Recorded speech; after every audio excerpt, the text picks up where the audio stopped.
भोजन के बाद का सत्र थोड़ा सा भारी होता है, लेकिन उस भारीपन को कम करने के लिए हमारे पास बहुत वजनदार शख्सियतें मंच पर हैं।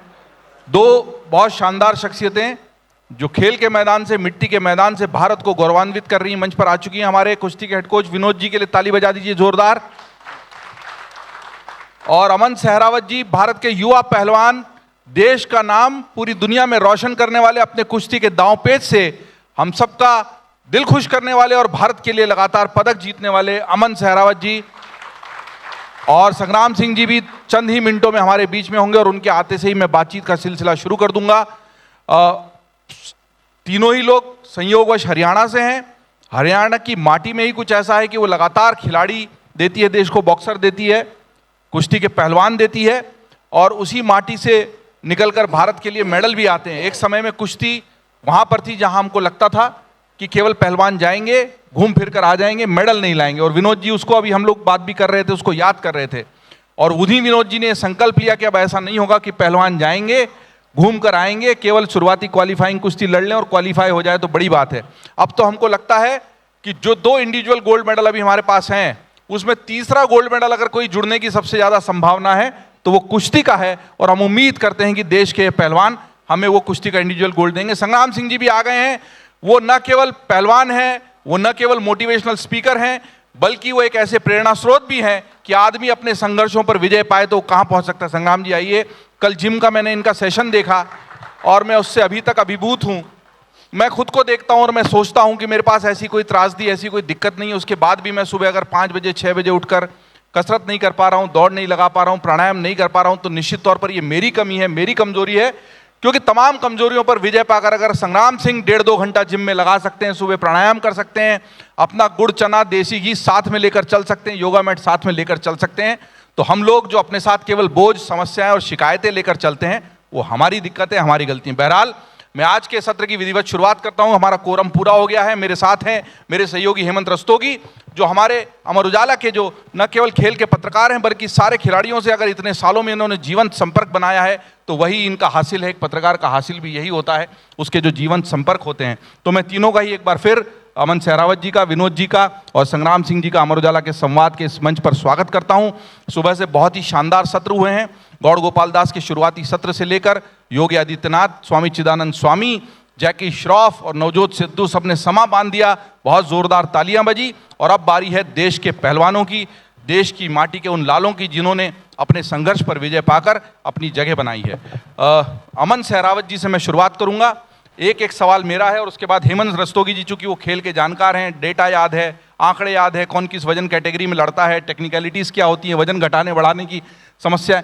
मैं एक पत्रकार के रूप में जो खेल से भी जुड़ा है, खेल का मैदान मुझे पसंद है, कुश्ती मुझे भाती है, मुझे लगता है कि आप लोगों से मुझे सिर्फ ये सवाल पूछना है कि अमन सहरावत जी ने भी बचपन में त्रासदी देखी, विपदा देखी, जो माता पिता का साया उड़ जाना इतनी कम उम्र में बहुत छोटी बात नहीं, लेकिन उसके बावजूद संघर्ष करके वो वहाँ पहुँच गए जहाँ से अब वो देश का नाम रोशन कर रहे हैं। विनोद जी ने वो समय देखा जब भारत के लिए कुश्ती बस ऐसी एक साधारण खेल था जिसमें लोग जाते, जबकि कुश्ती देश में बहुत लोकप्रिय थी। माटी की कुश्ती में बहुत लगातार कुश्तियाँ होती थी और लोग 11-11 रुपए का इनाम दंगल में पाने के लिए भी अपनी जान लगा देते थे। उनको घी मिलता था इनाम में, 11 रुपए का अगर इनाम भी मिल जाए तो पहलवान खुश होता था, गुलाट लगाता था अखाड़े के अंदर। मिट्टी की वो कुश्ती कहीं मैट पर जाकर थोड़ी सी कमजोर पड़ गई और मैट पर हम लोग वो करतब नहीं दी। जैसे हॉकी में हुआ कि घास की हॉकी जो थी वो टर्फ पर जाकर थोड़ी पिछड़ गई, वैसे ही संग्राम सिंह जी हैं। मैं आपको बता दूं, संग्राम सिंह जी वो व्यक्ति हैं जिनको 3 साल की उम्र में ही आर्थराइटिस हो गया, चारपाई से उठ नहीं पाते थे। एक और बात बता दूं, इंटरनेट पर ढूंढेंगे तो आता है कि व्हील चेयर पर थे। ये कहते हैं गांव में कोई व्हील चेयर वगैरह होती नहीं थी। भाई साहब, मैं चारपाई पर होता था, मेरा सोना उठना और सारी नित्य क्रियाएं भी चारपाई पर होती थी। और वैसे संघर्ष से निकलकर कि जो व्यक्ति चारपाई से नहीं उठ पा रहा है, उंगलियां टेढ़ी हो गई है, वो व्यक्ति पहलवानी करता है, कुश्ती करता है, कुश्ती में न केवल जीतता है बल्कि MMA जैसे खतरनाक प्रोफेशनल खेल में भी चला जाता है, जहां पर लगातार आपको खतरा बना रहता है। तो ये एक तरह से ऐसे खतरों के खिलाड़ी हैं जो मोटिवेशनल स्पीकर भी बन गए हैं, एक्टर भी बन गए हैं, फिल्मों में भी आ रहे हैं। ऐसे बहुआयामी प्रतिभा के धनी संग्राम सिंह जी, इन तीनों के लिए तालियां। और मेरा सवाल इनकी संघर्ष की दास्तान को लेकर है। बहुत से लोग हैं जिनके जीवन में इस तरह के संघर्ष नहीं है, फिर भी शिकायतें हैं, और आपका संघर्ष हमें प्रेरित करता है। मैं आपके संघर्ष की दास्तान पर 2-2 मिनट आपसे जानना चाहूँगा और उसके बाद हेमंत कुछ सवाल आपसे खेल से जुड़े हुए पूछेंगे। सबसे पहले अमन जी, माइक्रोफोन।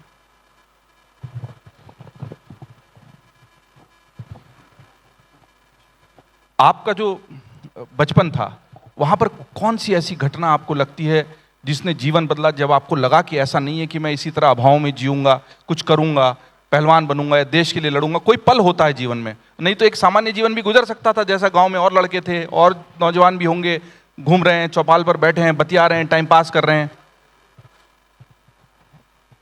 देखो जी, गांव में मतलब हमसे शुरू से ये हमने जहाँ हम थे वहाँ पर रेसलिंग का ही कल्चर था। हमारे काका जी रेसलर थे।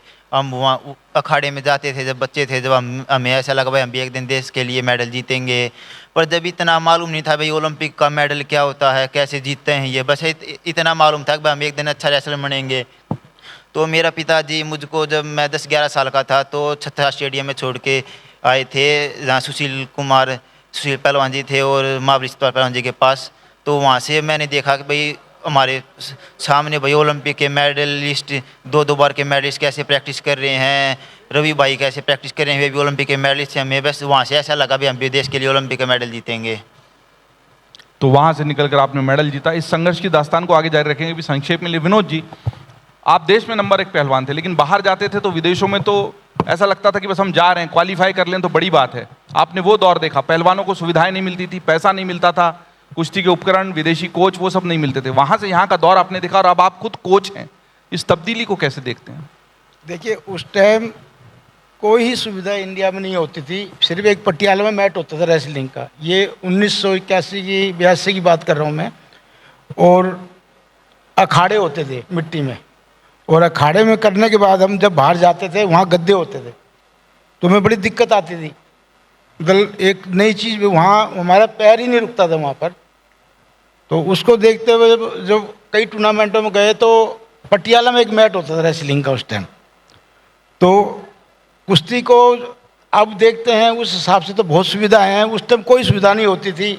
ओलंपिक जाते थे सिर्फ इस उससे कि हमारे को सिर्फ पार्टिसिपेट करना है। हम बड़ी खुशी होती थी कि हम ओलंपिक के लिए सिलेक्ट हो गए, लेकिन इसके बाद कोई दूसरा ऑप्शन मेडल की तो सोचते ही दिमाग में भी नहीं आती थी। हम इस बात से खुश होते कि हमने ओलंपिक में सिलेक्ट हो गए हैं। 88 ओलंपिक की बात कर रहा हूँ मैं, उस टाइम, ये पुराने टाइम की बात कर रहा हूँ जी मैं आपको। और आज हम जो अभी हमारा एशियन गेम्स का जो कैंप चल रहा है यहाँ पर नखलऊ के अंदर, सारी सुविधाएं हैं। और अब हम मेडल की सोच देंगे, हमने 10, हमारे 6 वेट कैटेगरी होती है ओलंपिक वेट, उसमें हम 6 के 6 मेडल लेके आएंगे। ये हमारी बिल्कुल सोच है और हमने बिल्कुल उसके साथ तैयारी कर रहे हैं। पूरी 6 कैटेगरीज में मेडल लाने का वादा और दावा हमारे हेड कोच अगर करते हैं तो हम आश्वस्ति से भर जाते हैं।